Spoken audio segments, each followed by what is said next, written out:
In a hadith that Ibn Abbas, and Ibn Abbas was a young boy. He was about your age. Most of you in here, he was about your age when he was learning from the Prophet ﷺ. Some of the boys from the Quraysh and Ansar said to Ibn Abbas, come play with us. He said, no, I want to go sit and listen to the Prophet ﷺ. And they said, oh, there's plenty of Sahaba doing that and they're all learning. And he said, but they're going to die, and then who will be knowledgeable? And so they went and played, and Ibn Abbas went to learn. Later on, the boys said when they saw Ibn Abbas become a scholar and people honored him and people sat at his feet, they regretted the time they wasted when they were young people at the same age of Ibn Abbas radiallahu anhu. Ibn Abbas relates a hadith that the Prophet ﷺ said, اغتنم خمسا قبل خمس. اغتنم خمسا قبل خمس. Ghanima, yaghnamu means to benefit from something. Ghanima is like something you get from struggle. You struggle and you get the rewards of your struggle, is like what they call in English booty, like some type of anfal. So he said benefit from 5 things before 5 things. The first one he said, shababaka qabla harimika. Your youth before your old age. Who can tell me how long shabab lasts? Right there. Good. That's 40 years old. From the age you're in now, you're in the shabab, until you're 40, you have strength that you don't have after 40. It begins to diminish because life is what they call in English curvilinear. In Arabic, muqawwas. You begin here, you get stronger, stronger, stronger, hatta balagha ashuddahu. You know, he reaches his strong point, balagha arba'ina. When he reaches 40, he's at his peak, it's downhill from there. And then you begin kuhula, and then shaykhuha. Shaykhuha, you know, za'amatni shaykhan, what is to be shaykhan? Innama shaykhu man yadbu dabiba. A man proposed to a woman, she said, you're too old, you're shaykh. He said, she claims I'm an old man, but I'm not. A shaykh is the one that walks around slowly. I still have some energy. Shaykhuha is the last phase. And then right before, the final phase is ajaz, ajuz. Is after shaykhuha, you become ajuz. You can't do anything. So when you have your youth, it's a great blessing. Do you know what shabbat an-nar means? Shabbat an-nar? Shabbat an-nar.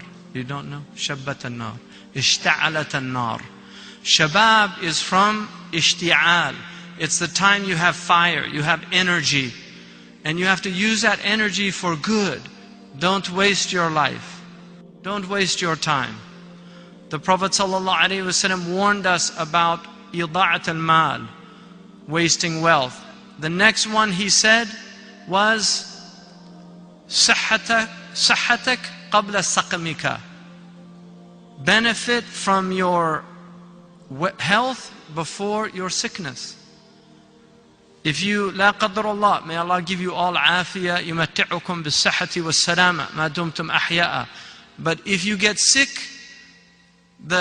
one of the hukama, he said, الصحة تاج على رؤوس الأصحة لا يراه إلا المرضى. That health is a crown on the healthy, only the sick can see it. It's a crown on the healthy, only the sick can see it. So your health is a great blessing. Guard your health. Some of the shabab here already getting pouches, not good. You guys need to exercise. Don't eat bad food. Don't eat McDonald's. Don't eat it's bad food. Really, if you knew what was in it, you wouldn't eat it. Don't eat, really take care of your health. Eat good food, healthy food. Don't eat a lot of food. The Arabs, they say, al-bitnatu tudhib al-fitna. Having big stomachs will cause your intellect to deteriorate. I just read 3 days ago in the International Herald Tribune an article on a study done in Sweden proving that the bigger the waist expands, the more mental deterioration there is. And they actually have proven that young people that have too much fat around their girth or their waist, they actually are already developing plaque in their brains. So exercise, get out, run around. You have your health, take advantage of it. You need to recreate. You know, exercise is a good thing. You have to recreate. Don't be studying all the time. But also don't be playing all the time. There's a time for each one. Right now you have to have balanced life.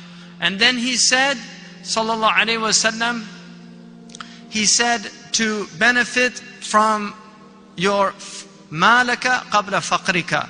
Benefit from your wealth before your poverty. Some of you are given allowances. Don't squander your allowances. Use them for intelligent things. As you get older, you see a lot of people waste their money.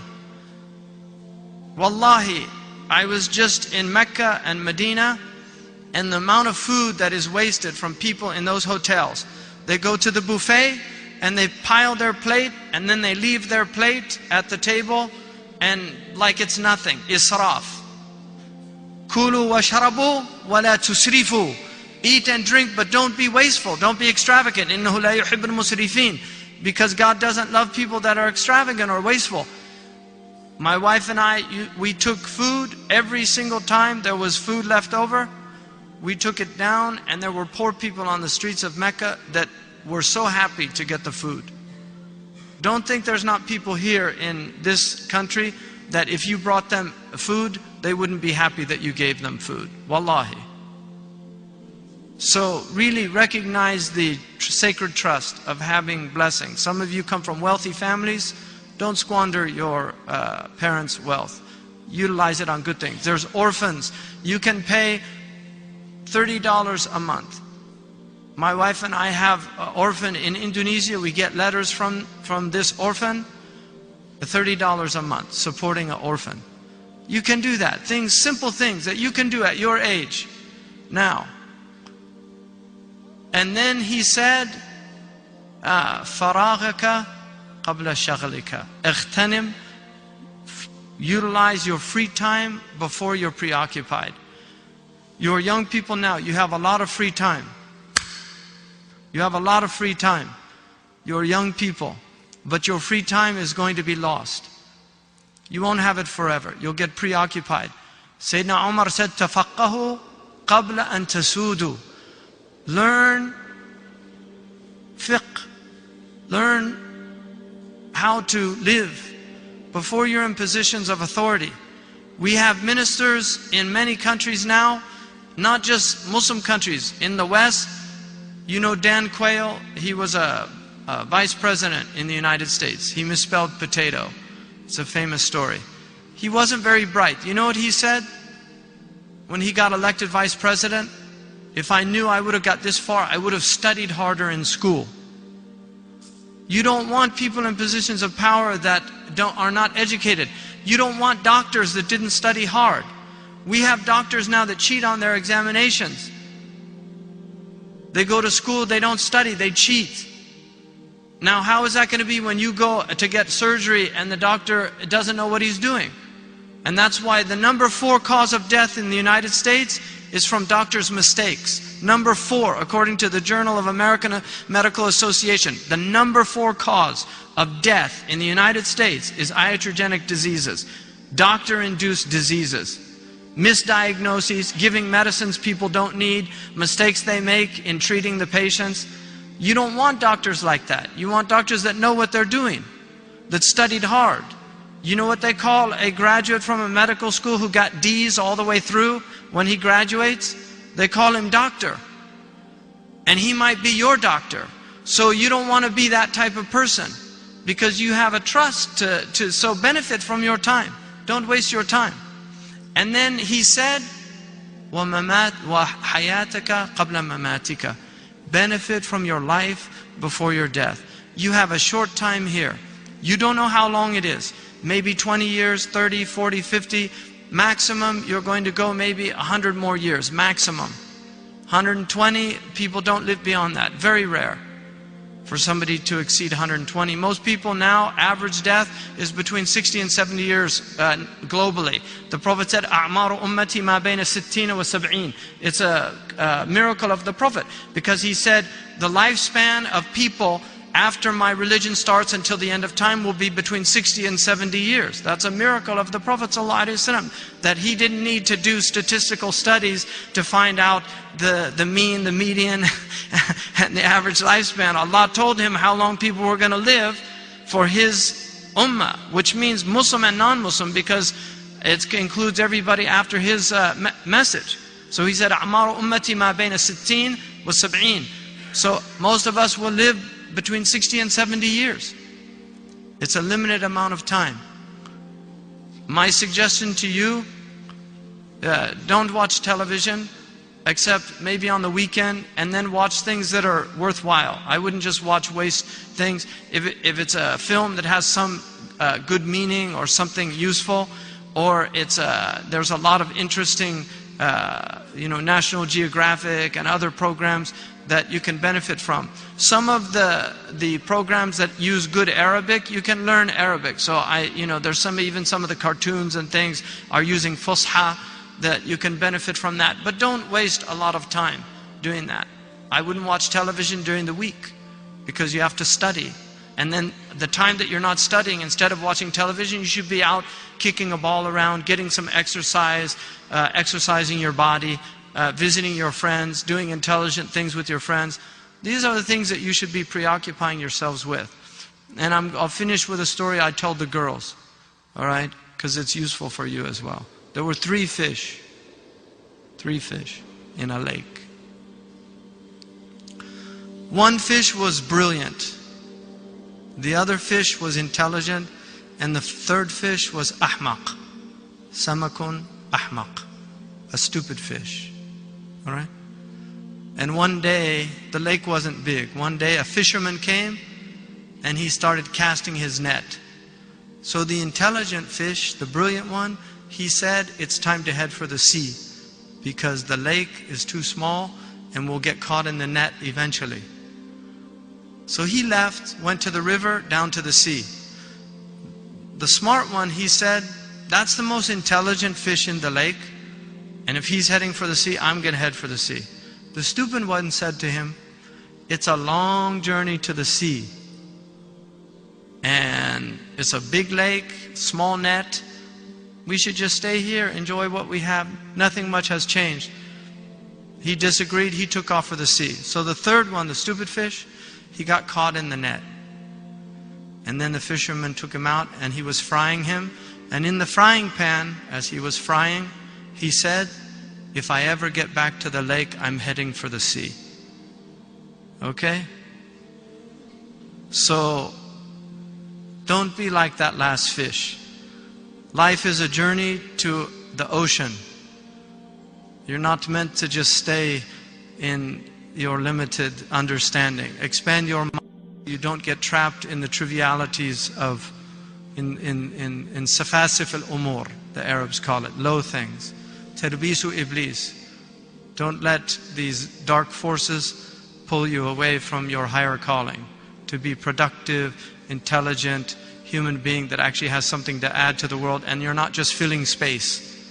Too many people filling space and not benefiting others. All right? In terms of the parents, I hope you take seriously the advice about television. Television's a major problem. These games are a major problem. You should read some of the studies about it. PlayStation Nation is a good book to read about serious studies that have been done about the negative effects that these games actually have on neuroplasticity, on attention deficit disorder. There's a lot of work that's been done in this area. Obviously, it's not published because the same companies that own the newspapers, right, own the shares in Nintendo stocks, right? Really. There was a book written in 1958 called The Evil Eye, which took me a long time to find. I read about it as a source book in another book. I found a copy in Australia on the internet because it wasn't ever reproduced. This book had documented research from the 1950s about the negative effects on television on children that were done, serious scientific studies. One of the studies that was done found that small children will not watch real-time television. They get bored. So a 3, 4, 5-year-old, they won't watch a movie like regular people. They just get bored.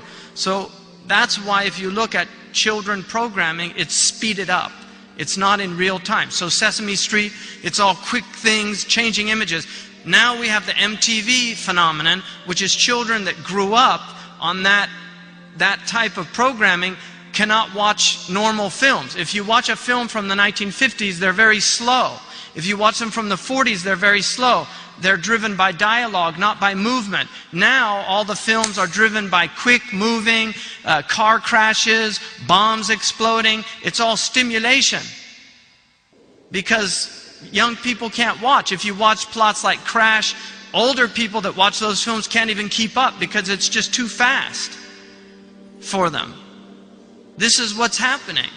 And then we have attention deficit disorder is a major problem in the developed nations, and increasingly a problem in other places. 1 out of every 58 males in the United States of America is now diagnosed with autism. Tawahud. 1 out of 58.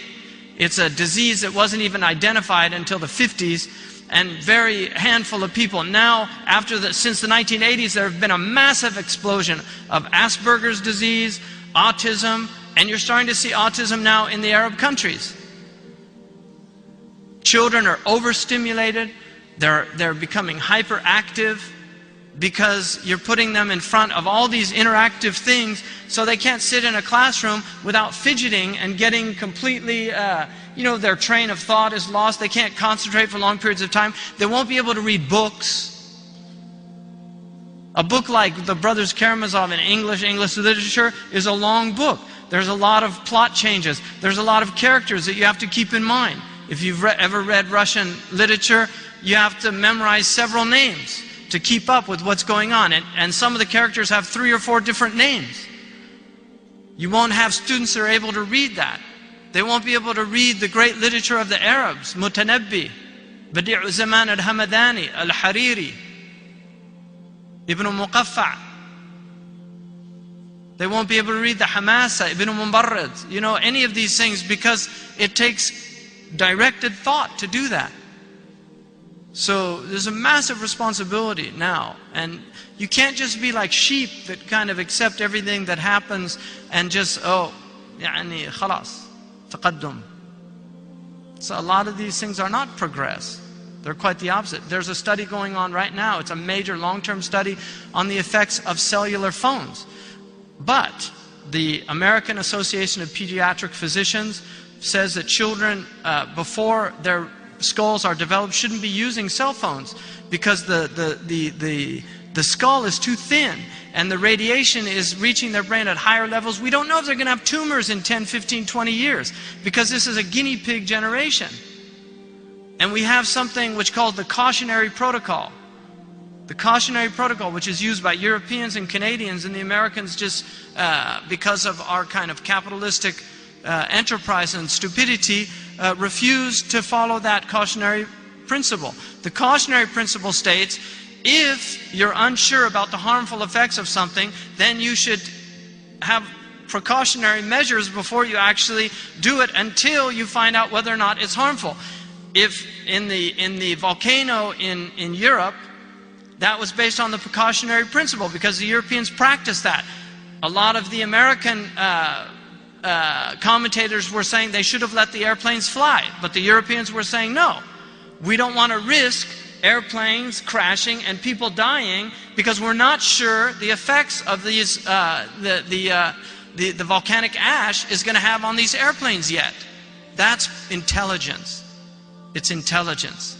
Khudu hidrakum, be precautious. So you have to really think about what's happening, because you're going to have problems with your children before you know it if you don't. And in Korea now they're thinking about banning broadband after 10 o'clock because so many of the Korean children are addicted to these video games and they're flunking out in school, having major problems. These are social problems that are going on all over the planet, and they're new social problems, and they're not being addressed intelligently. And a lot of the parents are completely ignorant about it.